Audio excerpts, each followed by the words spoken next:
Congress party पे। दोस्तों, मैं सोचता हूँ कि कांग्रेस पार्टी जो नेशनल पार्टी रही है, तो उसकी ये खस्ता हालत किसकी वजह से हुई है। तो बाद में सोच के ये पता चलता है यार, सोनिया गांधी वो भी इटली की नागरिकता ले बैठी हैं। राहुल गांधी, उनके पास भी इटली की नागरिकता है। अब इटली की नागरिकता है, हिंदुस्तान की नागरिकता, मतलब दोहरी नागरिकता है इनके पास। और बीजेपी लोगों को ये समझाने में कामयाब हो गई कि ये देश के लिए कुछ भी नहीं करेंगे, क्योंकि ये तो दोहरी नागरिकता है इनके पास। ये तो इटली भाग जाएंगे यार अगर इनको प्राइम मिनिस्टर बना दिया तो। और लोग, हिंदुस्तान के लोगों के समझ में ये बात अच्छी तरीके से आ गई कि वास्तव में यार, अगर ये सच्चे हिंदुस्तानी होते तो ये इटली की नागरिकता को त्याग देते यार। कहीं लात मारो इटली की नागरिकता, हम तो हिंदुस्तानी है, हिंदुस्तान के लिए काम करेंगे। लेकिन नहीं, हम इटली की नागरिकता नहीं छोड़ेंगे और हिंदुस्तान की सत्ता पर भी कब्जा करेंगे। तो हमें लगता है इनके मन के अंदर जो है कुछ आंतरिक भावना ऐसी रहती है कि हम, अगर हिंदुस्तान की अब सत्ता हाथ में आई तो लोग समझते हैं कि यार हिंदुस्तान का पैसा ले जाके इटली में जमा कर देंगे जाके। ये तो निश्चित है। और सबसे बड़ी बात, कांग्रेस की ये हालत क्यों हुई? क्योंकि कांग्रेस हिंदुस्तान में बहुसंख्यक जो पॉपुलेशन है वो हिंदुओं की है। अब कांग्रेस पार्टी में कोई न कोई ऐसा नेता किसी न किसी दिन ऐसा बयान देता रहता है कि हिंदुओं को हम ये कर देंगे, हिंदुओं को हम मतलब पूर्ण रूप से खत्म कर देंगे, ये करेंगे वो करेंगे। तो राहुल गांधी भी सोचते हैं यार क्या करें, कैसे समझाएं। ये हिंदुस्तान हिंदुओं का है भाई मेरे, बाकी अल्पसंख्यक हैं। और अल्पसंख्यकों को आप साथ लेके चुनाव नहीं जीत सकते बिना हिंदुओं के। आप सोच रहे हैं कि हिंदुओं को साइड कर देंगे, हम चुनाव जीत लेंगे, हम प्रधानमंत्री बन जाएंगे। अबे कभी नहीं बन सकते भाई मेरे, चाहे जितनी भारत जोड़ो यात्रा आप करो। और बड़ी बात, कांग्रेस पार्टी की तरफ से कहीं न कहीं, चाहे राम मंदिर का मुद्दा रहा हो और चाहे और भी कोई इंटरनल हिंदुस्तान का मैटर रहा हो जिसमें हिंदुओं की आस्था है, चाहे काशी में जो मस्जिद है, ज्ञान बापी मस्जिद, चाहे उसका मुद्दा रहा हो, ये कांग्रेस पार्टी का कोई भी लीडर ये कहते नहीं, आपने सुना होगा कि हाँ, हम यहाँ पे हिंदुओं की आस्था है और मैं हिंदुओं की आस्था का सम्मान करता हूँ, इसको मैं किसी दूसरे पक्ष से खाली करा के हिंदुओं को सौंप दूंगा, कभी नहीं कहा। तो हिंदू लोग भरोसा कैसे कर लें कांग्रेस पार्टी पे? और एक बार भरोसा अगर आपसे टूट गया, फिर आने वाले 50 साल, 20 साल या 30 साल तक आप भरोसा नहीं जीत सकते हिंदुओं का, या इस हिंदुस्तान की जनता का भरोसा नहीं जीत सकते। बीजेपी का सबसे बड़ा जो उनका मुद्दा रहा, तो उनके लिए सबसे पहले हिंदुस्तान है, उसके बाद हिंदू।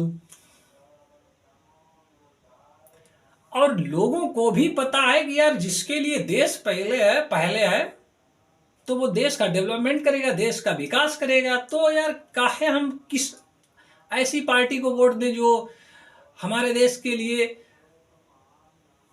कुछ भी नहीं कर रही है।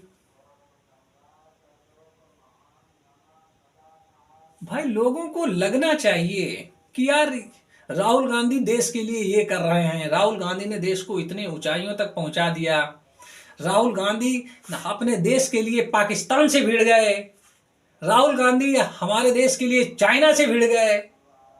भाई ये तो कभी कांग्रेस पार्टी की तरफ से कभी सुनने को भी नहीं आया यार। तो लोग कैसे भरोसा कर लें आप पे, या सोनिया गांधी पे कैसे भरोसा किया जाए कि ये हिंदुस्तान का विकास करेंगे या हिंदुस्तान को आगे लेके जाएंगे? नहीं।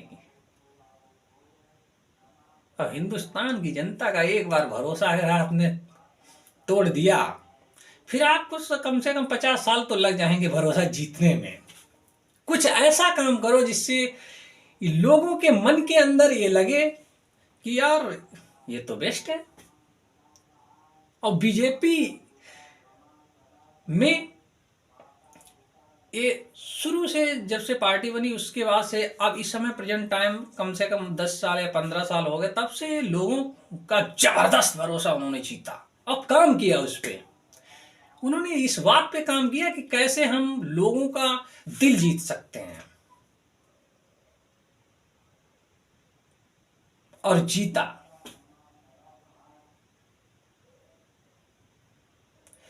लोगों को लगता है कि कांग्रेस पार्टी में जो जनरल आदमी है उसको मौका नहीं मिलता है, क्योंकि पार्टी का जो भी निर्णय होता है वो सीनियर लीडरशिप लेती है, राहुल गांधी और सोनिया गांधी।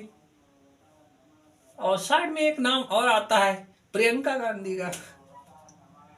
तो कि इसके अलावा कोई भी, चाहे सीएम हो, किसी स्टेट का सीएम हो, या कोई भी कितना बड़ा भी कांग्रेस पार्टी का, चाहे आप मल्लिकार्जुन खड़गे को ले लीजिए, इनके जो भी फैसले होंगे वो मिस्टर गांधी परिवार के ही लोग करेंगे। अगर कोई व्यक्ति फैसला कर नहीं सकता,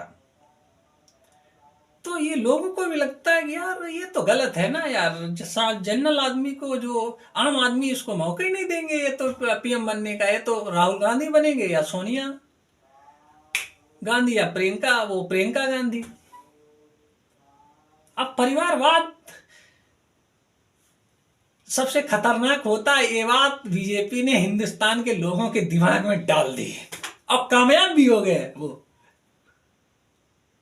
बीजेपी में ये नहीं लगता किसी के, आपने देखा होगा, चाहे राजस्थान ले लीजिए, चाहे यूपी ले लीजिए, अदर कोई भी स्टेट, चाहे गोवा ले लीजिए, कोई भी आप स्टेट ले लीजिए, उसमें ये नहीं लगता है कि जो 10 साल से सीएम बनता आ रहा है उसी को सीएम बनाएंगे। ये बीजेपी का फैसला एकदम बेस्ट फैसला है कि एकदम जनरल आदमी को उठा के ले जाके सीएम बना देते हैं यार, ये लोगों को पसंद है। ये कांग्रेस में नहीं होता। कांग्रेस में वही घिसे पिटे लोग, पुरानी लीडरशिप है उसी को आगे बढ़ाएंगे। अब सचिन पायलट को चाहिए थी सीएम की कुर्सी, और दावेदार भी थे वो, लेकिन नहीं दी। ज्योतिरादित्य सिंधिया को चाहिए था यार, बड़े लीडर हैं, माना ये गांधी परिवार से जुड़े हैं, लेकिन परिवार में नहीं, लेकिन गांधी परिवार से जुड़ के इन्होंने बहुत काम किया था पार्टी के अंदर, लेकिन मौका नहीं देंगे। कांग्रेस पार्टी वाले मौका नहीं दे सकते, भाई घिसे पिटे पुराने लोगों को मौका देंगे, 10 बार जो सीएम बन चुका है उसी को। ज्योतिरादित्य सिंधिया ने छोड़ दी पार्टी कि जाओ भाई मैं नहीं आता, चला लो अपनी पार्टी, ध्वस्त हो गई पार्टी। ऐसी पार्टी ध्वस्त हुई कांग्रेस पार्टी की, अब लगता है यार लमसम 20 या 25 साल ये इस पार्टी को बिल्ड करने में लग जाएगा। अब लोगों को भरोसा नहीं रहा। अब किसी भी 18 साल प्लस का जो भी नौजवान है उससे पूछो भैया किसको वोट करोगे, बीजेपी को करेंगे कि क्या है, अरे भैया बीजेपी ने देश के लिए काम किया है, राम मंदिर बनवा दिया आने वाले समय में, और J&K को देश का पार्ट बना लिया, आर्टिकल 370 को खल्लास कर दिया। तो कहीं न कहीं जो देश के साथ है मैं उसके साथ हूं। अब देश की सारी जनता ये कह रही है ईवीएम कुछ ना खराब है यार, देश की जनता के मूड में आ गया कि मुझे बीजेपी के सीनियर लीडरशिप को ही मुझे देश का नेतृत्व जो है वो सौंपना है। तो आप कुछ नहीं कर सकते इसमें। अब चाहे आप ईवीएम का ठीकरा फोड़ लो, चाहे कुछ भी कर लो, यार जनता उनके साथ है भाई मेरे। अब जब जिसके साथ जनता है उसके साथ यार उसको जीतने में देर नहीं लगेगी। अब 24 का इलेक्शन आ रहा है, 24 में आप मैं कांग्रेस पार्टी से ये पूछना चाहता हूँ कि आप क्या मैटर रखेंगे, हिंदुस्तान को कैसे डेवलप करना है, कैसे विकसित करना है, और क्या मैटर रहेगा जो जनता आपको पसंद करे। यार कुछ भी नहीं इनके पास है।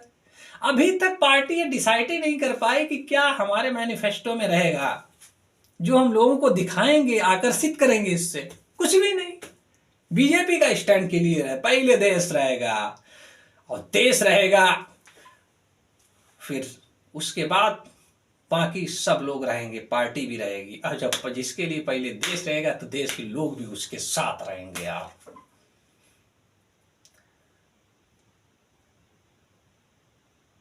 और देश के लोगों को ये समझ आ गया है। मैंने सुना था कि कांग्रेस पार्टी में एक बात भी उठी थी कि जो प्रियंका गांधी, उनकी जो नाक है, नोच, वो उनके जो इंदिरा गांधी थी उससे मिलती है। अबे इंदिरा गांधी से नाक मिलने से कोई वोट थोड़ी कर देगा यार। अब सोचो कि हिंदुस्तान के लोग यार पढ़े लिखे हैं यार, ऐसा थोड़ी है। पहले का 1947 के बाद 1950 या 60 का दशक चला गया जब एजुकेशन की कमी थी। अब हर व्यक्ति जानता है यार कौन किसके लिए, कि कौन देश के लिए काम कर रहा है, कौन अपने परिवार के लिए काम कर रहा है। तो वोट उसको करेंगे जो देश के लिए काम करेगा यार, सीधी सी बात है। अब चाहे नाक इंदिरा जी से मिले, चाहे उनके और पूर्वजों से मिले, उससे क्या फर्क पड़ता है यार हिंदुस्तान की जनता को। हार गए ना, अब लगा लो जोर यार 24 में। अब ऐसा कुछ काम करो जिससे हिंदुस्तान के बहुसंख्यक जो लोग हैं, हिंदू लोग हैं, आपसे प्रभावित हों, राहुल गांधी से प्रभावित हों, सोनिया गांधी से प्रभावित हों। तो यार ऐसा तो कोई काम ये करते नहीं है जिससे लोग इनके लोगों पर इनका प्रभाव पड़े। आए दिन इनका लीडर कोई न कोई हिंदुओं को मारने की धमकी देता रहता है, कोई इधर से, कोई उधर से, कोई नॉर्थ इंडिया से, कोई साउथ इंडिया से। अबे हिंदुओं को तुम मार के यार तुम प्राइम मिनिस्टर थोड़ी बन जाओगे भाई साहब। 100 करोड़ हिंदू है यार। अब तो 140 करोड़ लोगों, अगर हिंदुस्तान की पॉपुलेशन पूरी देखी जाए तो 140 करोड़ से प्लस चली गई होगी, तो उसमें 100 करोड़ प्लस हिंदू भी चले गए होंगे। अब जो आप हिंदुओं को गाली दे के आप प्राइम मिनिस्टर कैसे बन सकते हैं हिंदुस्तान के यार? कभी नहीं बन सकते यार। आपने भरोसा तोड़ दिया पूरी तरह से।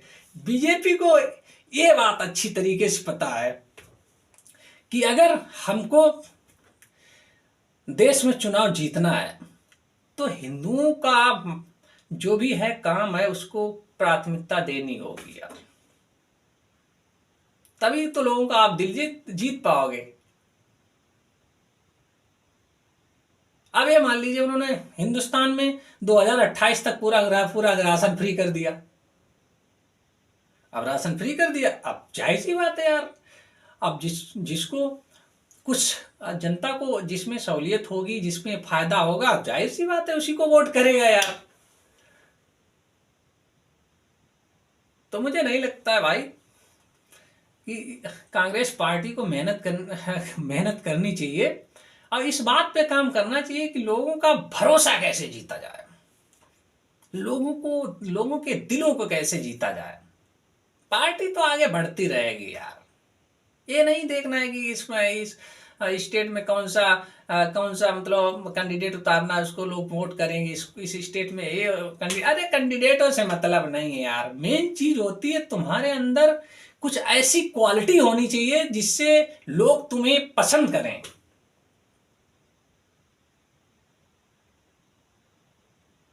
अब ऐसी क्वालिटी डेवलप करो जिससे लोगों के अंदर तुम्हारे प्रति प्यार जगे कि यार हाँ, ये राहुल गांधी देश को चला सकते हैं। अबे स्पीच और रैलियां करने से कुछ नहीं होता।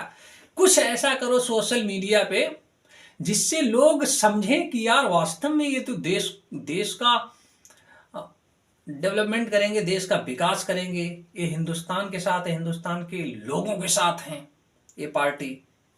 तभी लोग वोट करेंगे, वरना वोट नहीं करने वाले। नहीं मिलेगा वोट 24 में। आप चाहे जितने पैर फड़फड़ा लीजिए, चाहे जितनी पार्टियों पे एक साथ